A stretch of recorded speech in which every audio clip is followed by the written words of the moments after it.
Hi, everyone, and welcome to another episode of Chatting with the Experts TV show, where I, Paula Okonneh, am the host, and I showcase women from Africa, from the Caribbean, and in the diaspora.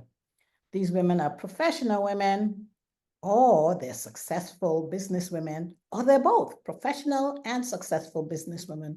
And the mission of this show is to inspire, is to also empower and educate women globally. On a few occasions, I've had men join us, but for the most part, it's always women. My guest today is Brittany Lee-Bey, and we'll be talking about the power of language and literacy. When you join us, you'll learn about literacy and language because that's Brittany, is a reading specialist and she's the author of Etymology Rules, Back to Basics. I'll tell you a little bit about her because my guests always have such great bios that I tell them jokingly that if I had to read their bios, that would be the whole show. So I'll tell you a little bit about her before I ask her to join us. And so Brittany Lee-Bey is the author of Etymology Rules, Back to Basics, which is a workbook teaching the fundamentals of language and literacy instruction. She is a language enthusiast, and she aims to equip the world with the power and knowledge of words while committing to this mission in all and everything that she does. Of course, I said I could say a lot more, but why don't I invite her on so that we can talk more about how she got into this, why she does this, and of course, who she is. And with that, I want to welcome Brittany to Chatting with the Experts. Hi, Brittany. Hello. Thank you so much. Thank you. Thank you. I always say this, but thank you for joining us and thank you for saying yes to being a guest on the show. As I said, I only gave a snippet of your bio. Tell us a bit more about you. Why the book? Why that interest in the power of language and literacy? I'll start with the interest in language and literacies. Just from a child or as a child, I always loved to read. I loved language. I loved writing. I wrote little books and stories and speeches. I was on the debate team in high school. So I've always been interested in using language. Even when I remember being in second grade, we did reading, writing, spelling. And I remember one day our teacher said, well, it's the end of the year and I'm going to let you all watch Reading Rainbow. So that's my era, the Reading Rainbow era. And, I loved Reading Rainbow and so did my classmates. But I remember telling my teacher, well, I want to stay behind and do more spelling because I just really loved like playing with and manipulating words. And so fast forward to when I became a teacher, I first started teaching at Oak Hill Youth Detention Center, which is for DC incarcerated youth. Mm. And I wanted to teach history, but I found that a lot of the students struggled to read the material.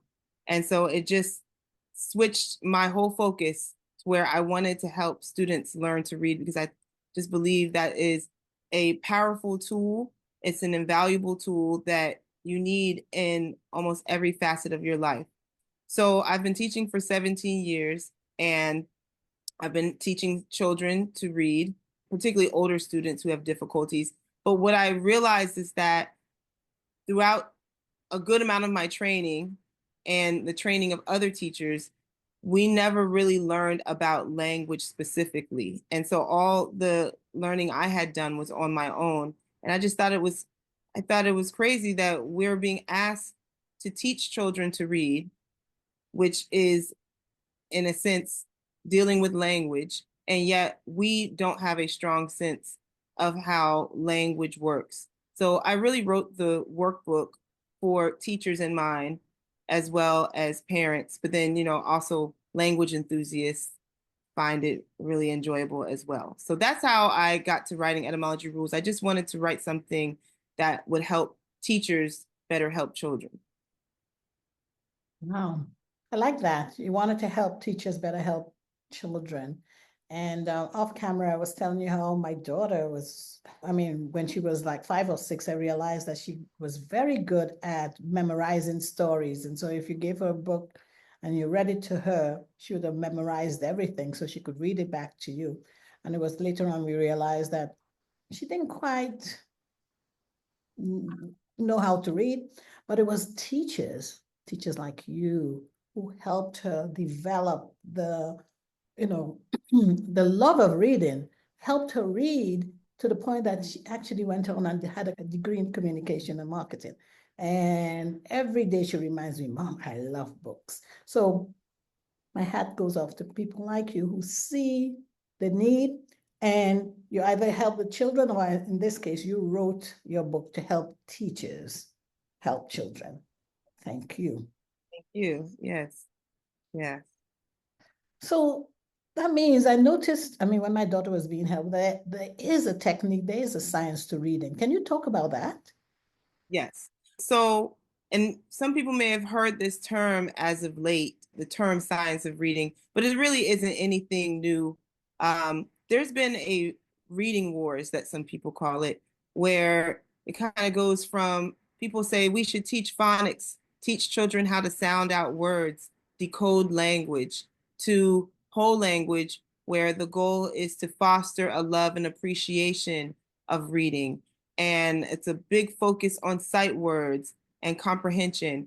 And my belief is I think both are necessary, but the science of reading says that the foundation is indeed phonics, fluency, word study. So that is understanding that when I see the word cat, I know that there are 3 letters, and each of those letters represents a sound.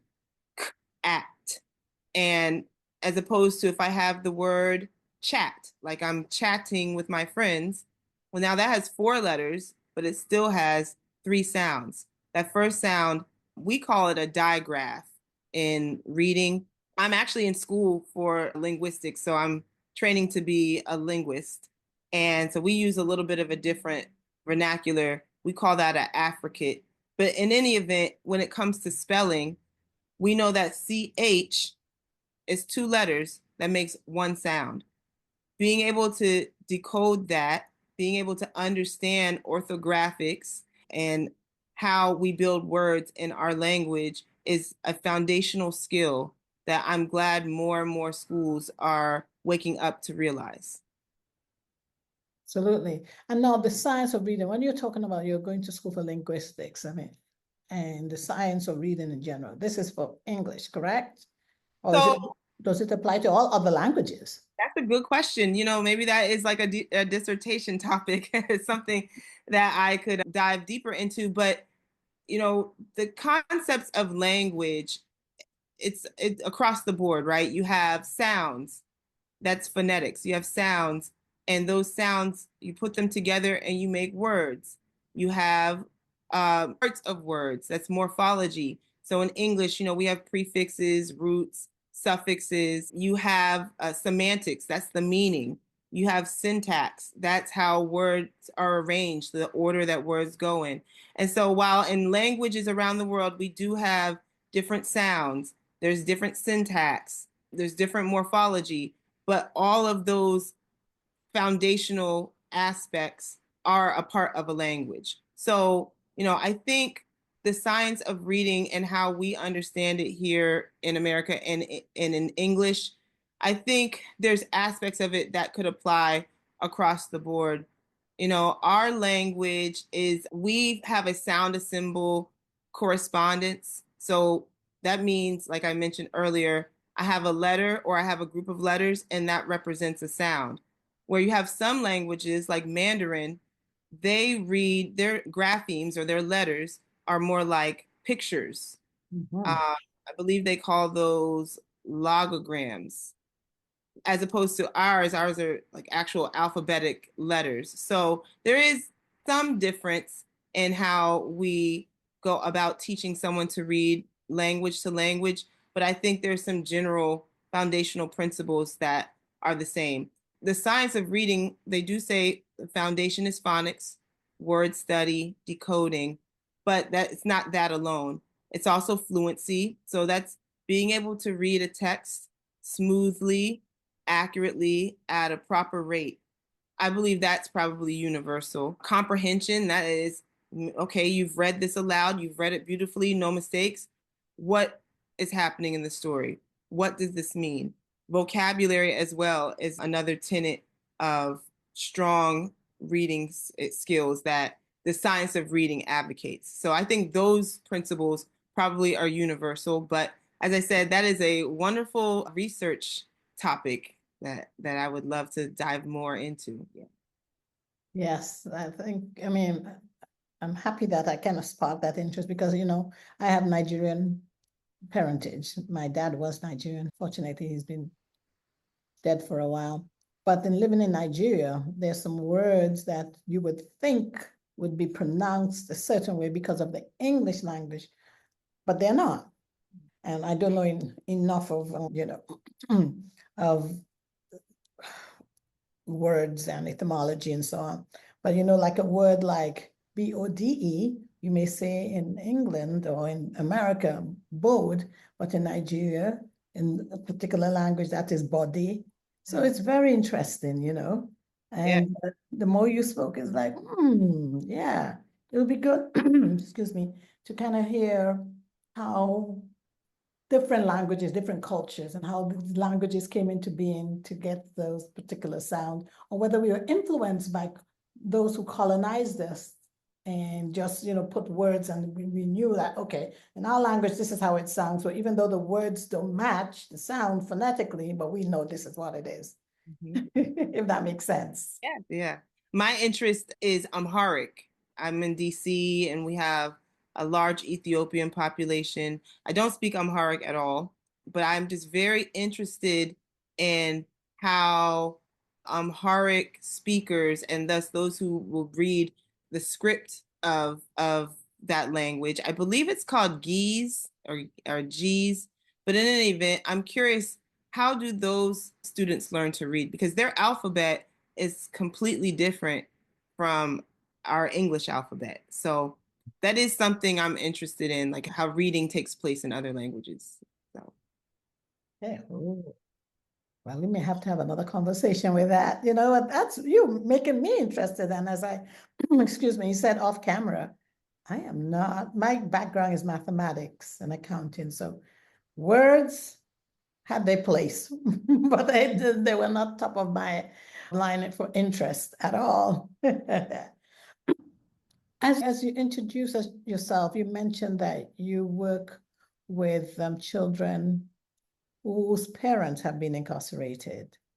well, I worked for a detention center where the students themselves were detained. Uh, Okay. the students were ages 12 to 21, Mm. and they were in there for various reasons. It was an all male population, and it was for students from kids from DC. Mm. So Okay. I found a lot of students had reading difficulties. And I always am curious, is there a correlation? A lot of people say there is, that, I think they say looking at reading rates by the age of 8 or by third grade can be a predictor of future incarceration rates. If that's the case, it's incredibly sad because it's our responsibility as teachers in a society where, education is not only free, but it's required. So how do we have so many people who are slipping through the cracks? Yes, yes. And that brings me to a question of the power of literacy, because, as I said, I lived in Nigeria, and of course I have, my mom was from the Caribbean, and so very much conscious of how much lack of education could derail your future. You could have families that, because one person was better educated, they were able to educate their children better, and you see, the different opportunities that are given to the children who had parents who recognized the importance of literacy and emphasized on that, and those that didn't. So can we talk a little bit about that? Because as you mentioned that you worked in, that institution, yeah, it touches my heart. Yes, I've been at quite a few schools in the area, and I see pretty similar trends. I think maybe less so at this point in my career, but overall, I see similar trends and just the number of students who have difficulty with reading and who are disengaged from it. You know, there's good instruction, good literacy instruction matters, but it's just like a sport as well. You have to practice. So you could have the best coach in the world, but if you aren't getting your practicing in outside of your time with the coach or the team, then you won't make as great progress as you could. And I would say the same is for reading. I tell my students that all the time. And so a lot of it is, as you mentioned, just the emphasis of how important reading is not equal across the board. You know, my parents, they both were the first to graduate from college in their families, and they come from very humble beginnings down south. And then their parents were not as educated as they are. But I know both my mother and my father's parents just made sure it was a priority. And I think that has been passed down to us, the grandchildren of our grandparents. So I have seen firsthand how that has had a big impact on me. I have a lot of students who say, I don't like reading, reading's boring. And then I also have students who say, I don't want to go to college. And I think that's okay. What I always tell them, I think it's okay if you don't want to go to college. What I always tell them though is it doesn't matter if you go to college, what you do, you're going to have to learn how to read. You're going to have to read. Let's say you want to go to trade school, okay, which I think is a wonderful route. You want to be a plumber, electrician, work in construction. You're going to have to know, you're going to have to read, and you're going to have to know math, actually. And that's a whole nother conversation. But, you know, I try to speak to them about the realities of what illiteracy looks like for an adult in this country. And also, I talk to them about contracts. You know, you want to get your first apartment, you're getting a credit card, you're trying to get a loan, all these things. I hope you don't just write your name on something and sign it away, you know. So I try, if they're not like, you know, I love learning in schools. I'm working on my fourth degree. I love being in school. Thank you. But I recognize everybody doesn't. But that doesn't mean that you are off the hook from learning how to read. It's the fundamental to growth, I think. I mean, as you said, no matter what you want to do, if you can't even, it's like when I travel and I travel to a foreign country and you can't read the instructions, I feel so lost, you know? You don't even know whether they're saying, you know, don't go down this way because there's danger, or, you know, they're saying, when if you're driving, though I wouldn't drive in a foreign country if I don't understand language, but, you know, even walking, like, are they saying there's a pothole here? Or look out, you know, it's the fundamental to almost anything. Yes, it is. So you want to order something from a menu, you're gonna have to be able to read that. Yes. Medication, you know, when you get medication, they give you instructions, and you know, God forbid you can't read that and you take the medication incorrectly and it doesn't cure you, or even worse, it makes you more sick. So, I mean, we are in a day and age where literacy is fundamental. There were times in the past where, and far, far past, where we weren't as literate as a society, but today in the 21st century, we are. And so if you want to be able to not just survive, but thrive, you're going to have to pick up a book and get to practicing, is what I like to tell my students. So, Yep. And I agree. I agree. Now, you mentioned that the book you wrote was really for teachers. So how, I haven't read the book, of course. So do you give like instructions on how to teach literacy to children? Tell me more about that. so it really covers the foundations of language, right? I mentioned earlier that all languages have sounds. That would be the study of phonetics and phonology. And so I go over, well, here are the sounds in the English language. Then I cover, well, here are the different letters that represent these sounds. Here are the patterns. How do you know that this A is going to say ah versus this A saying A? You know, children and even us, we don't encounter every single word in the world. So we have to know that when we get to a word in English, we have word attack skills. And like I said, I did a lot of research on my own time too, because I learned to read so long ago that, I don't remember all the little rules. So I had to do my own research. And that was me going to different workshops and trainings and reading different books and different articles, all just to teach me about how language works. So understanding about the sound and the symbol relationships. There are exercises in the book that are like, how many sounds, how many phonemes or sounds are in this word? A word like vacation. Vacation has VACATION. That's 8 letters. But the sounds are V, A, K, A, Sh, N. So that's 7. So understanding, if you looked at the word vacation, the ending is TION. You would think, oh, it's tion, right? But that suffix TION, that pattern says shun. So just covering those type of things, that's the first and second chapter. Then I go into prefixes, suffixes, and roots because I teach at a school where the students learn Latin. They start learning in 5th grade, and we're 5 through 12. So they have to have like 3 years of Latin on their high school transcript in order for them to graduate. I asked the principal one day, like, why? Why Latin? It's a dead language. Nobody speaks it anymore. And she said, well, in theory, if they have a good grasp of Latin, they'll have a good grasp of grammar, but also vocabulary and the numbers vary depending on who you ask, but it's anywhere from 70 to 90% of the words in the English language are of Latin or Greek origin. And so I noticed that the students weren't making that connection. And I think what helps is when teachers are able to help them make that connection. So I've done professional development using my book.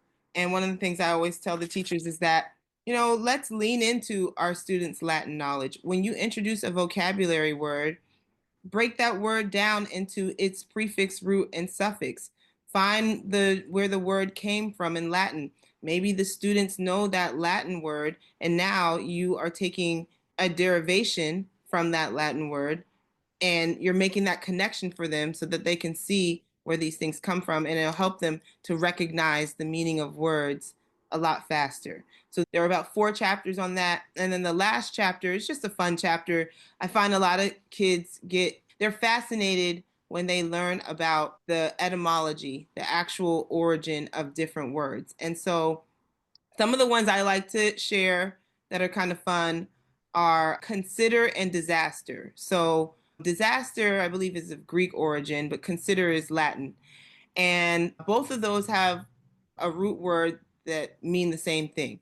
So in consider, the root word sitter comes from sider. Well, it comes from the Latin that means star. And disaster also comes from the Greek meaning star. And so then you say, well, what does consider and disaster have to do with stars? Well, in the ancient world, there was a heavy reliance on utilizing the stars for predictions, planting, and reaping and sowing, etc. So when you consider something, that's like you're looking to the star and it's a good omen. But a disaster, because this is bad, when you look to the stars, it's something bad. Of course, it's not what it means today, but you can see how that word, like the history of that word, and I think a lot of people are just kind of interested in that. So that's why I included that as the last chapter. Oh my gosh. I'm almost like maybe my major would have changed if I had someone like you to make English and the origins of the words and bring in the Latin. I mean, just what you said, disaster, consider, stop. Never heard that before. That's amazing. Oh my God. And that's what can make, that can change a child's life. That can change their destiny. That can change so much about them, because just hearing that story, it makes me like, okay, maybe I will order her book. I'm not a teacher, but it sounds interesting. And you said you made it fun so that I guess they in turn can teach it in a fun way so that children would learn it. You know, I became a mathematician because somebody made math fun for me. Yes. And so I know that the same thing can apply to, reading and understanding language and falling in love with it and saying, no, and we need it, as you said. Everybody needs to know how to read, and having someone like you who is so embedded in it, who is interested in it. You said from a very young age you were reading and trying to find out the origin of words. You love school. This is your 4th degree. Where were you when I needed you, Brittany? Well, of course, we always have people join the show, and so there are going to be people who want to ask you questions. But before we go into the Q&A, how can people get in touch with you? So my book itself is on Amazon. So if you're interested, you can order a copy on Amazon. Again, it's called Etymology Rules Back to Basics. I can also be found on Instagram, TikTok, YouTube, and there's one more. I want to say Facebook as well. And there you could just find little bits of information about language. On TikTok, I've done root word of the week. So I have like a little root word tree and different words that have the same root, and I just share it throughout the week. So if you just want more information, those are places where you can get that. And I can always be found via email at etymologyrules@gmail.com.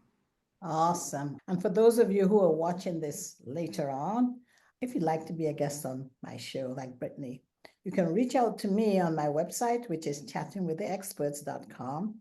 I'm on LinkedIn. I love LinkedIn. Look up, just search for Paula Okonneh. You'll find me there. I'm also on Instagram. My handle there, I'll make sure I get it right. I always get it wrong, but most of the time. My handle on IG is @chat_experts_podcast, and I am on Facebook.